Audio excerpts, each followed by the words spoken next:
Final number 2 inewe ya Magumeni, timu ya Super Magre yapisa timu ya Majanini na zikoro zibiri kachitoe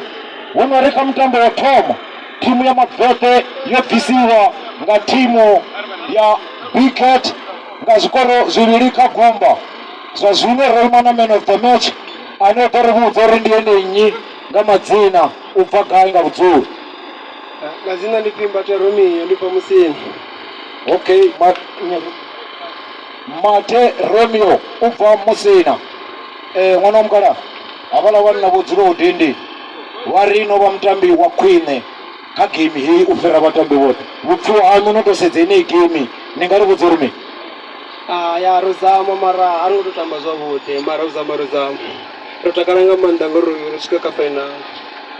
ari votozama asi zvino vozvitoda vavakototowina mo mwana wamukala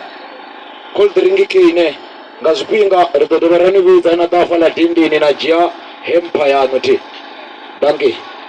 ichi